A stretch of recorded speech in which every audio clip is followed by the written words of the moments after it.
آج میڈیا اور social media کے اس دور کے اندر یہ بھی میں سب کو علل اعلان کہنا چاہتا ہوں، آج یہ بالکل ایک نئی سوچ لائی جا رہی ہے۔ علم نے ہی سعادت کا مقام بیان کیا۔ آج اہل مدارس، آج علماء مفتیان کرام، ان کو ایک طبقے کی طرف سے بالکل معاشرے میں ڈیگریڈ کیا جا رہا ہے اور ان کے خلاف پھپتیاں کسی جا رہی ہیں اور اس پر کوئی شرم دلانے کو تیار نہیں۔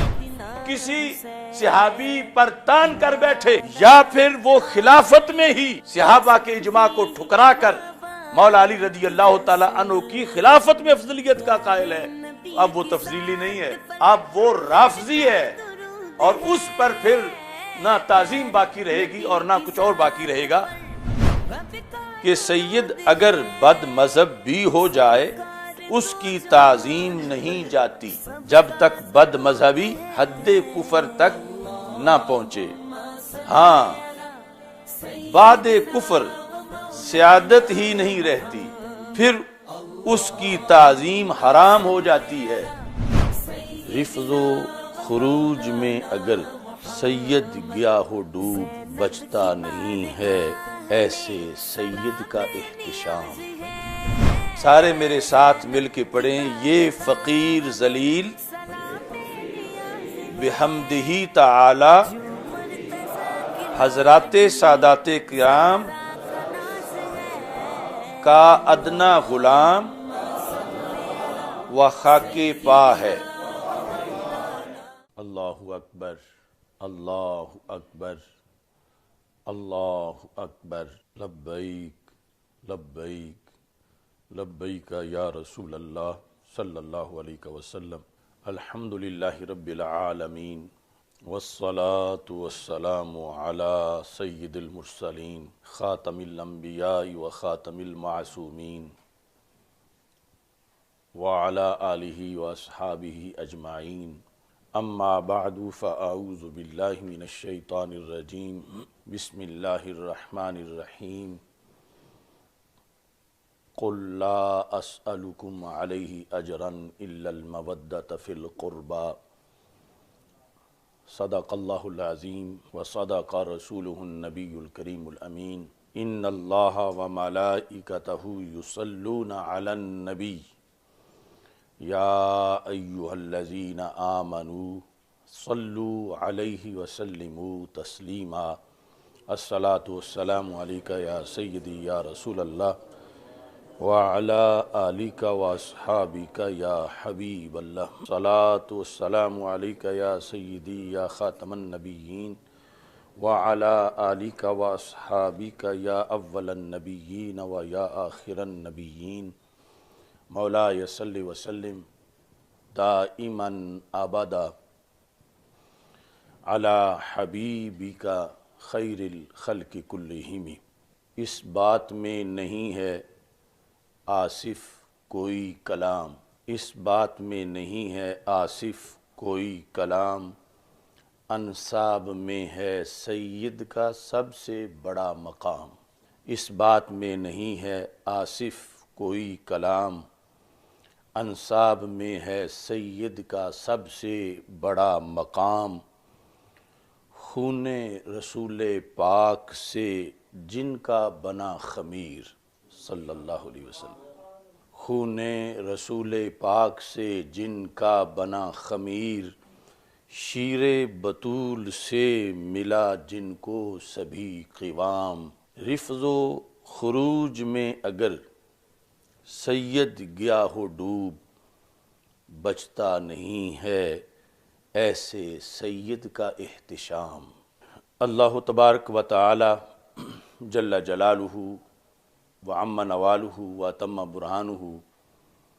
وعظم شانہ وجل ذکرہ وعز اسمہ کی حمد و ثنا، اور حضور سرور کائنات، مفخر موجودات، زینت بزم کائنات، دستگیر جہاں، غم گسار زماں، سید سروراں، حامی بے کساں،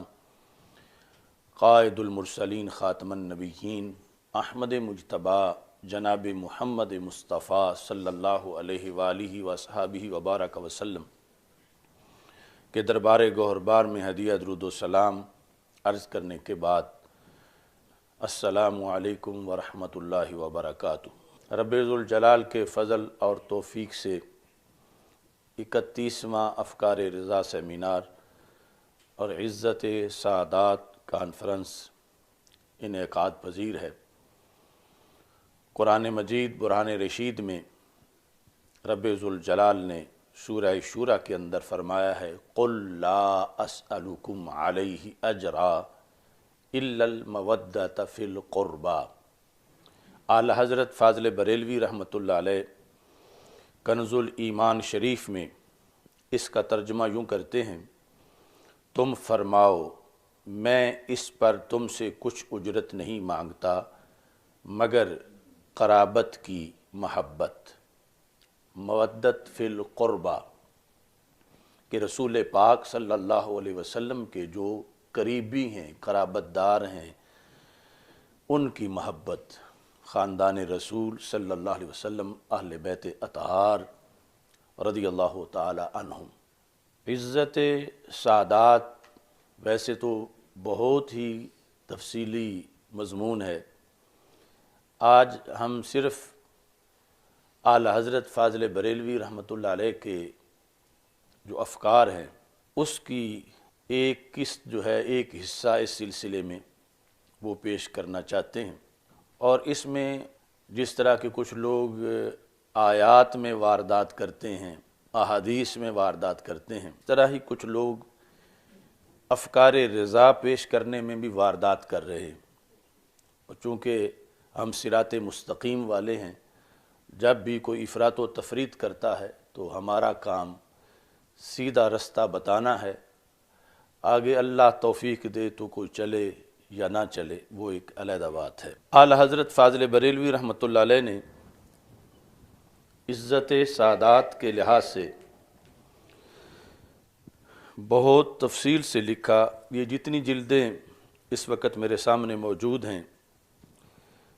صرف ان میں ہی نہیں، ان کے علاوہ بھی اس سلسلہ میں بہت سا مواد اعلیٰ حضرت رحمۃ اللہ علیہ کی افکار میں موجود ہے۔ جلد نمبر 23 کے اندر آپ نے یہ حدیث لکھی ہے جس سے ہم سب کے لیے یہ سبق ہے کہ عزت سعادات ایک تو محبت سعادات کا تقاضا ہے، اور محبت اہل بیت اطہار علیہم الرضوان کا حکم خود قرآن مجید برہان رشید میں موجود ہے، اور رسول اکرم صلی اللہ علیہ وسلم کی متعدد احادیث میں موجود ہے۔ تو جب کوئی شخص عزت سعادات کا اہتمام کرتا ہے تو اول نیت یہ ہے کہ اللہ تعالیٰ راضی ہو جائے، اور پھر یہ کہ رسول اکرم صلی اللہ علیہ وسلم راضی ہوں، اور اس کے بعد اصل جو تیسرے نمبر پر چیز ہے وہ یہ ہے کہ بندے کو اس کی برکت میسر آئے اور انسان محرومیوں کا شکار نہ ہو، بلکہ عزت سعادات بجا لانے کی وجہ سے اللہ اس کو رحمتوں سے مالا مال فرمائے۔ اعلیٰ حضرت فاضل بریلوی رحمۃ اللہ علیہ فتاوی رضویہ کی جلد نمبر 23 میں صفحہ نمبر 254 پر یہ حدیث لکھتے ہیں، من احب ان یبارک لہ فی اجلہ، جس بندے کو یہ پسند ہو کہ اس کی عمر میں برکت دے دی جائے۔ عمر میں برکت دو طرح سے ہے، ایک برکت تو یہ ہے کہ سالوں کے لحاظ سے، مہینوں ہفتوں کے لحاظ سے عمر لمبی ہو جائے، اور دوسری برکت یہ ہے کہ گرچہ سال مہینے اتنے ہی رہیں مگر اس بندے کے وقت میں برکت ہو کہ جتنا کام دوسرے مثلاً 80 سال میں کرتے ہیں اس نے اس سے زیادہ 60 سال میں کر لیا۔ تو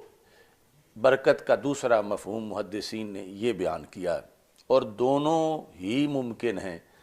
کہ دونوں طرح ہی، یعنی جب اس کو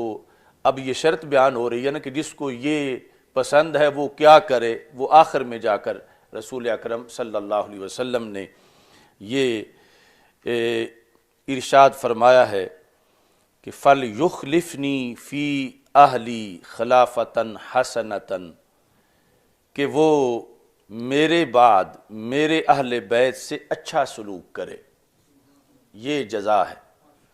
شرط یہ ہے من احب ان یبارک لہ فی اجلہ، کہ جو یہ پسند کرتا ہے کہ اس کی زندگی کے سال، مہینے، ہفتے، دن، گھنٹے، منٹ اور سیکنڈ، ہر لمحہ اس میں برکت دی جائے، تو اس کو یہ چاہیے کہ وہ میرے اہل بیت اطہار رضی اللہ تعالی عنہم سے حسن سلوک کرے۔ ساتھ ہی دوسری چیز جو رسول پاک صلی اللہ علیہ وسلم نے من احبا کے بعد ان یبارک لہ اس پر عطف ڈالتے ہوئے بیان کی، اور من احبا ساتھ لگے گا کہ جس کو یہ پسند ہے ان یمتعہ اللہ بما خولہ، کہ رب ذوالجلال نے اسے جو نعمت دی ہوئی ہے اس سے خالق کائنات اسے زیادہ فائدہ پہنچائے۔ یعنی نعمتیں تو بے شمار بندوں پہ اللہ کی طرف سے ہوتی ہیں، لیکن کچھ لوگ ان نعمتوں سے حقیقی فائدہ اٹھاتے ہیں، اور کچھ لوگ وہ نعمتیں جو ہیں ان کی بے قدری کرتے ہیں اور نعمتوں کا صحیح فائدہ نہیں اٹھاتے۔ تو ہمارے آقا صلی اللہ علیہ وسلم یہ ارشاد فرما رہے ہیں، جسے پسند ہو کہ خدا اسے اپنی دی ہوئی نعمت سے بہرہ مند کرے، بما خولہ، جو رب نے اسے دیا ہے، جو اس کے مقدر میں ہے، اس سے رب ذوالجلال اس کو فائدہ پہنچائے، تو پھر